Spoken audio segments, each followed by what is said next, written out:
Mais conhecido por sua música, Zé Cabaleiro, nosso entrevistado de hoje, revelou-se como cronista. Seu livro de estreia, Bala na Agulha, Reflexões de Boteco, Pastéis de Memória e Outras Frituras, fala do universo musical, sim, mas também se debruça sobre as inquietações de um homem que olha o mundo com desalentos e esperanças. E é este o tema de nossa conversa. Na Dica de Leitura, as duas visões sobre a tragédia social. A gente analisa Angústia, de Graciliano Ramos, e Selva Trágica, de Hernani Donato. O Leituras conversa agora com Zé Cabaleiro.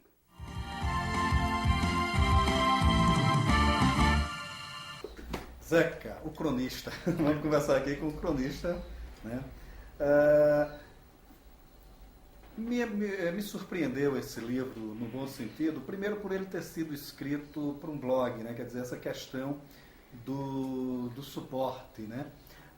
E quando você o transpõe para o livro, né?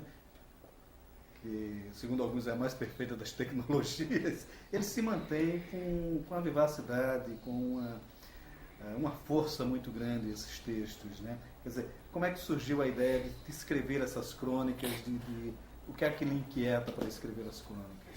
Bom, isso daí, eu comecei a escrever esses textos em 2005. Uma súbita vontade que me deu de escrever textos mais extensos, em prosa, sair daquela coisa sintética que a canção propõe, né? E talvez que eu tivesse inquieto mesmo com algumas questões do mundo contemporâneo e tal. E se você leva isso também, essa carga às vezes meio pesada e provocadora para a canção, você pode ficar um chato, né? Como alguns se tornam. Então, porque eu acho que a canção também é um território onde mesmo sendo crítico e tal, você tem que ser leve. A canção pressupõe que seja uma coisa também que traga leveza, que traga uma certa alegria para a vida das pessoas e tal. Eu sou adepto disso aí. Então, certas coisas estavam me inquietando, eu fui começando a escrever. E deu nisso aí, que eu nem sei se são crônicas, tecnicamente falando, né? Eu chamei de Reflexões de Boteco, porque são conversinhas, como se você estivesse num boteco conversando com um amigo e tal.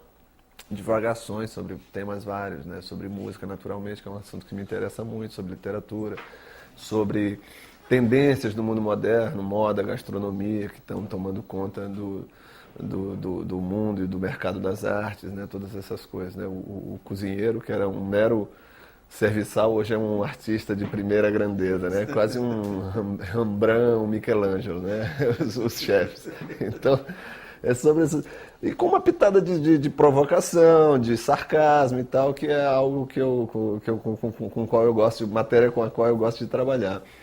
E aí eu levei 5, 6 anos escrevendo e meio que esgotei, perdi um pouco a vontade. Talvez que eu tenha extirpado toda aquela raiva, aquela revolta, rabugice que alguns textos, aliás, carregam, né?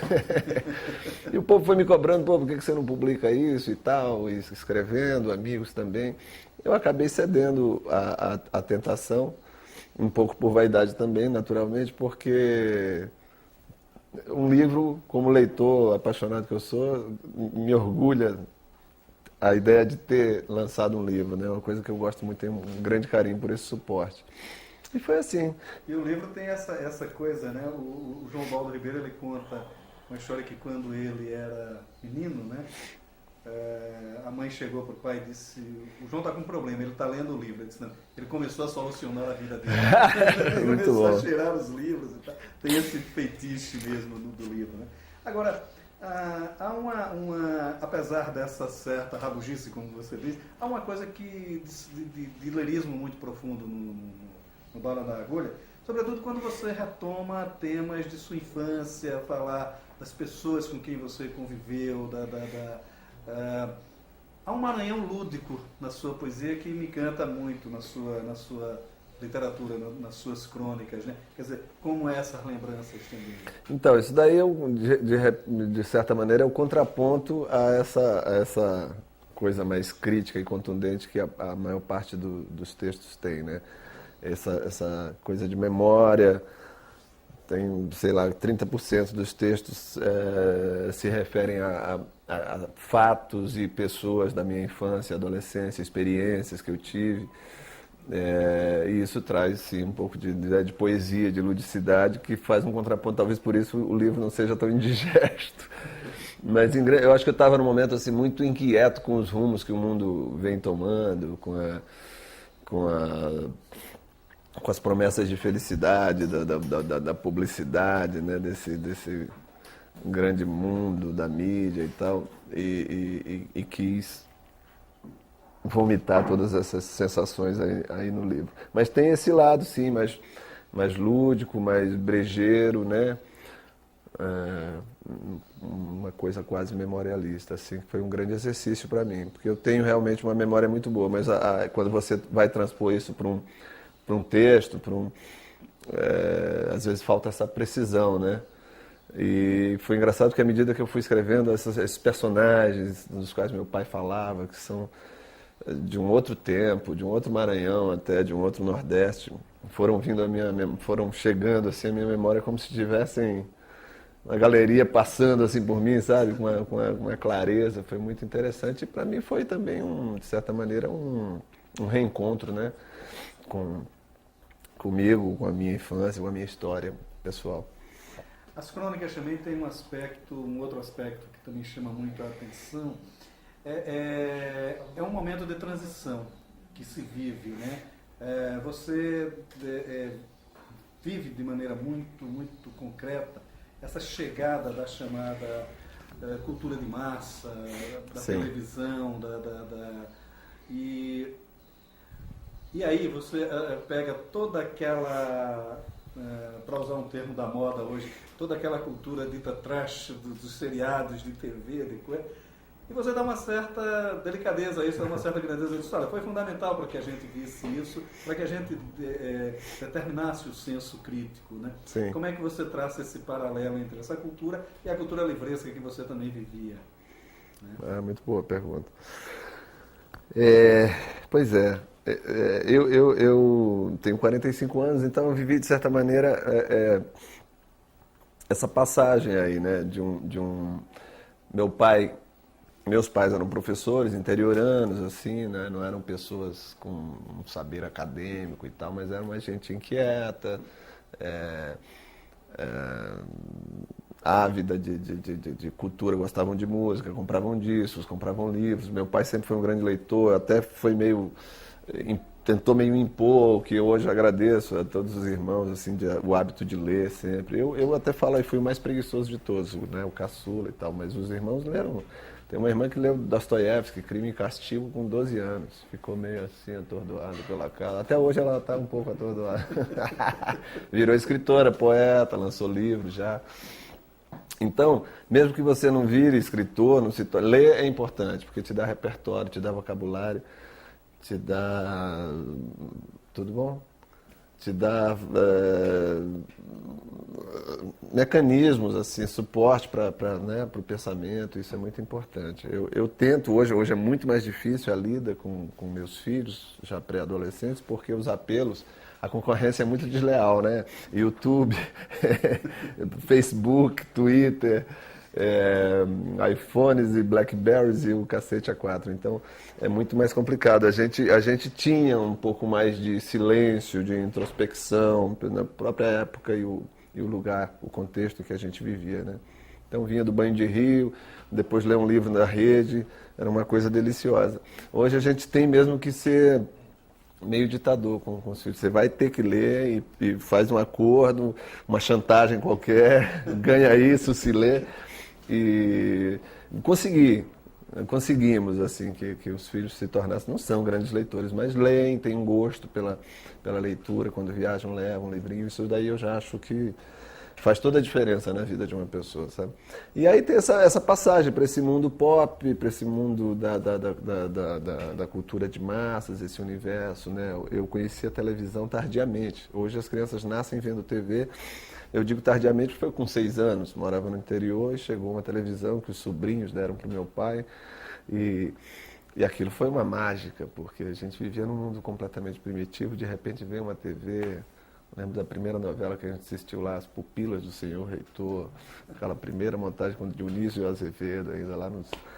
E aquilo foi né, um susto, aqueles seriados americanos perdidos no espaço, aquela coisa toda, isso aí é uma mágica incrível. Hoje eu fico meio saudosista e fico comprando esses seriados que estão saindo em DVD, Planeta dos Macacos, Perdidos no Espaço, Terra de Gigantes, e os filhos não entendem nada. Pai, isso é muito chato, isso é muito brega, preto e branco, eles não entendem.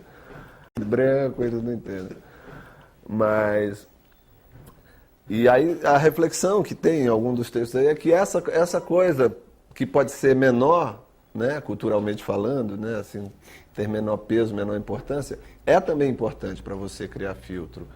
Eu acho, tanto que eu não censuro até certo ponto, óbvio, porque também senão vira uma barafunda, né? Mas assim, quando as crianças começam a cantar coisas que a gente julga desqualificadas culturalmente, eu deixo, ou querem ler, eu deixo, até um certo ponto. Tem um limite, que é o limite da barbárie, né? Que não pode transcender. Mas eu deixo porque eu acho que isso também, ajuda a criar esse filtro, né, estético. Tanto que quando eles ouvem uma canção, sei lá, do Jorge Ben, do Gilberto Gil, do Eric Clapton, agora levei eles no show, eles sabem que aquilo é superior. Eles sabem, entendeu? Então, acho importante. Porque senão vira essa coisa também, esse culto ao bom gosto é muito perigoso. Fica uma coisa, ainda mais no Brasil, que é um país, né, tão múltiplo de referências, de...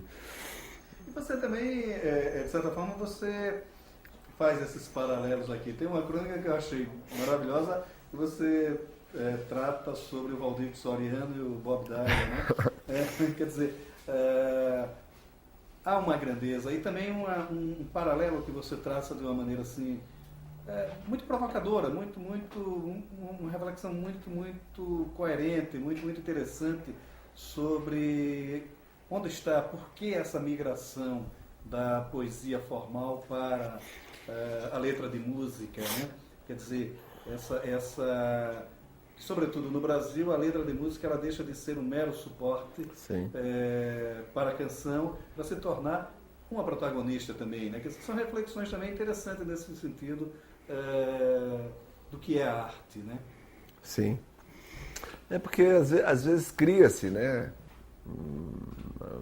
Involuntariamente ou não, cria-se uns paradigmas assim que fica difícil de você questionar, uns limites que fica difícil de alargar, né? E na verdade, nesses textos eu quero propor que se reveja essas coisas, assim, né? Sem pretensa erudição, até porque eu não sou um erudito, mas como uma pessoa que é um consumidor de arte, de cultura, né? Esse texto em que eu faço uma alusão a Dylan e Valdir, porque o Bob Dylan é o grande bardo que é, o grande artista que é, um cara que me influenciou. E as duas vezes em que eu quase chorei, estando na plateia de show, foi no show do Dylan, que eu vi em Portugal há anos atrás, e o show do Valdir, que eu vi em Fortaleza, 2 anos antes dele morrer, que foi um show promovido pela Patrícia Pilar, que é um negócio belíssimo, com toda a dignidade, uma super orquestra, uma estrutura como há muito tempo ele não tinha, né, decadente que estava já no fim da vida. Então eu fiquei comovido quando eu vi a voz dele, que é uma voz da minha infância, uma voz da quermesse, que tocava no alto-falante da minha cidade. Aquilo para mim soou com uma grandeza que eu nunca tinha tido, foi um insight, assim, de saca, porra, como é grande esse cara, né? É tão grande, guardadas as proporções, como o Bob Dylan, como um Beatle, né? Porque um cara vital mesmo assim para nossa, e as pessoas folclorizam, né? É inevitável, porque ele também se fez um pouco, né, de folclore, mas você tem que separar as coisas e entender a importância como compositor, quantas canções bem feitas, bem urdidas, né? E como esse porta-voz de um povo pobre, de um povo excluído, de um povo sem acesso, sem instrução, do qual ele é um grande representante. Tem não está aí no livro, mas tem um fato que o Fausto Nilo, poeta, que foi colaborador do filme da Patrícia, contava, é que ele se orgulhava o Valdir, de que nas canções dele não tinha nenhum erro grosseiro. de português. E realmente você vai ouvir as canções, são muito bem construídas, guardadas né, as suas limitações ali, de quem não estudou e tal. Bem construídas, as concordâncias e tal. E hoje você vê no universo pop canções com verdadeiros assassinatos à língua, né? Então é esse senso das proporções que eu acho que a gente tem que ter, sabe? Agora, a crônica também lhe serve como um instrumento de debate, de provocação. E a sensação que a gente tem, eu estou falando da sensação do leitor mesmo, é que já há uma prática sua como cronista e tal, como se fosse um exercício constante, né? E pelo que você está falando, parece que começou de forma recente, né? Quer dizer, como é essa coisa? Foi o suporte literário mesmo que lhe deu essa pegada, para usar uma palavra da moda? Talvez. Eu não tinha essa explicação. Obviamente já escrevi coisas, apresentações de discos, de amigos, releases para alguns. Eventualmente um jornal me convida para escrever sobre um texto específico, mas eu não posso dizer que isso é uma coisa, uma prática contínua assim e tal. Isso começou aí mesmo, né? Tanto que eu acho que há pelo menos aos meus olhos, há uma natural evolução. Os textos do meio para o fim já são melhores, porque como tudo que você exercita, você vai naturalmente, tende a melhorar, né? Mas não era uma coisa que eu tinha o hábito. Minha ferramenta sempre foi a canção mesmo, a letra de música, assim, que é quase literatura, né? Mas é também subestimada, às vezes vista como uma poesia menor. Então eu não tinha, foi aí que começou. Isso foi muito interessante porque acabou gerando um convite da revista Isto É, e há 4 anos eu me tornei um colunista mensal, todo mês eu escrevo um texto para lá. Isso também foi muito legal porque, de certa maneira, me ajudou a profissionalizar esse hábito. Quer dizer, tal dia, implacavelmente, eu tenho que mandar um texto. Tem assunto ou não tem assunto? Tenho texto ou não tenho? Esteja em Teresina ou em Paulo Afonso, na Bahia, eu tenho que mandar o texto, entendeu? Isso para mim também criou uma coisa muito uma pequena opressão, mas também uma disciplina muito interessante. Pois é, como é que você lida com muito interessante. Pois é, como é que você lida com essa disciplina, né? Porque há aquele hábito de se deixar algumas coisas já na gaveta ali, já pré-pensada e tal, para quando chegar o momento, né? E como é que é essa vivência mesmo do cronista, vamos dizer, semi-profissional? Semi-profissional. Pois é, eu adoraria, cara, ter isso que eles chamam de gordura, né? Que essa sobra mas eu quase nunca consigo. Porque a disciplina não chega tanto. Mas geralmente é no susto mesmo. Mas as coisas estão aqui, né? Estão sendo geradas aqui, gestadas de alguma maneira, e aí quando vai para o papel, geralmente a coisa já amadureceu o suficiente para você desenvolver o texto. Mas é sempre bom ter uma bala na agulha, né? Sem querer fazer propaganda do meu livro. Porque às vezes você está numa situação, como eu toco praticamente todos os fins de semana, viajo e tal, às vezes você está numa situação que você não tem concentração mental suficiente para escrever, mesmo que seja um texto que já esteja aqui vagando né, no entorno aqui da mente. Então é bom ter. Mas eu chego lá. Eu sou um neófito no assunto, né? São 4 anos, né? Isso é muito pouco tempo, assim.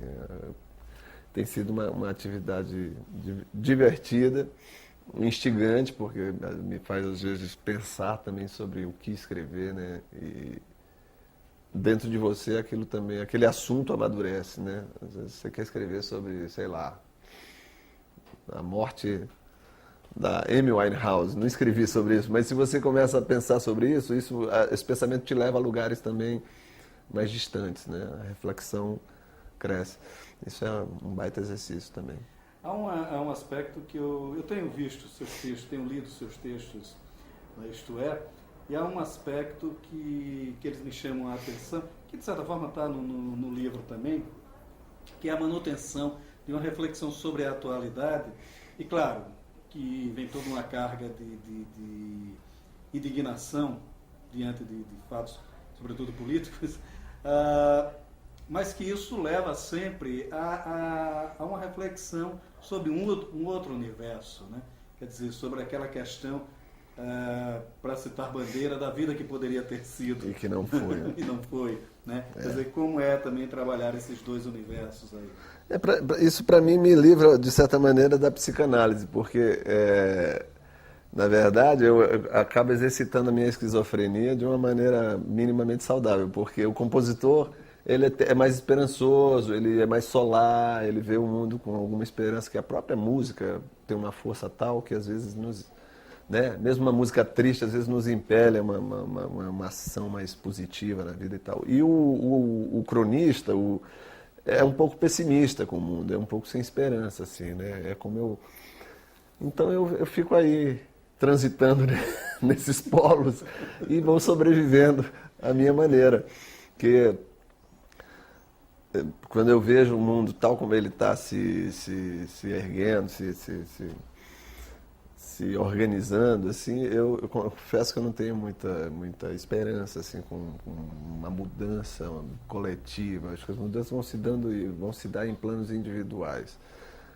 Você pode mudar o seu mundo e, sei lá, e com isso ajudar na construção de um mundo melhor. Mas a história de mundo melhor é uma balela. O mundo nunca vai ser melhor. O mundo é melhor aqui dentro. Aí se você se resolve a sua vida, pessoalmente, você já faz um grande favor para o mundo, que é um louco a menos no mundo, né? Um psicopata a menos no mundo para atormentar as pessoas. A Lia Luft é que diz, né, que isso é mais ou menos como aquela história de que a juventude não lê, né, que ela viu o Érico Veríssimo reclamar, depois leu o Machado de Assis reclamando. Outro dia viu o Homero reclamando disso, ela disse, desisto. A juventude nunca leu, ninguém nunca leu. Então. Zeca, obrigado por sua participação aqui no Leituras. Prazer. Bom prazer. Valeu.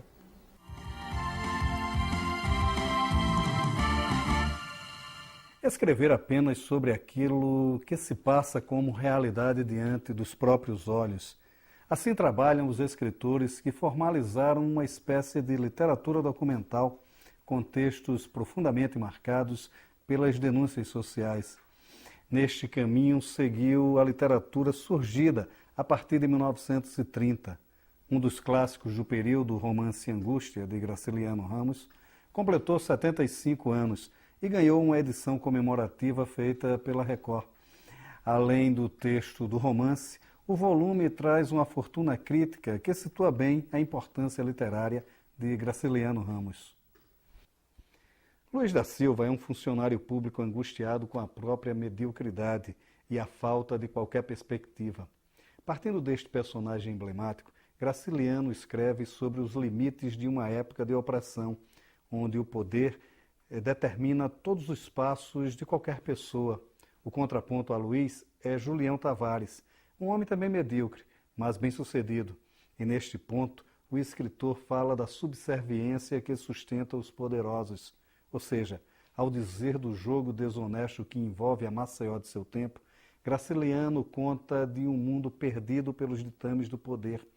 É a universalização perfeita de um microcosmo. O poder sempre foi visto por escritores como um ente capaz de esmagar todas as esperanças. Ele tem a capacidade de conspurcar todos os bons propósitos. Este olhar sobre a catástrofe marcou a geração que se seguiu aos romancistas de 1930. E aí insere-se a obra de Hernani Donato, de quem a Letra Selvagem está reeditando o romance Selva Trágica, ambientado nos ervais do Mato Grosso do início do século XX. Sob o monopólio de uma companhia argentina, homens e mulheres são subjugados às determinações do governo que está longe e que nenhuma compaixão tem para aquela miséria institucionalizada. Até que denúncias despertam ações, os argentinos vão embora e o abandono volta à comunidade. O trabalho com estas nuances do poder faz do romance Denúncia uma espécie de grito contra as injustiças, e Hernani consegue, nesta Selva Trágica, gritar sobre um fato novo, mas trazendo mazelas muito antigas e doloridas. Um romance forte e instigante, enfim. Todas as tramas do poder, Angústia, de Graciliano Ramos e Selva Trágica, de Hernani Donato. O Leituras de hoje fica por aqui e você também pode ficar na companhia de bons autores e bons livros. Até nosso próximo encontro.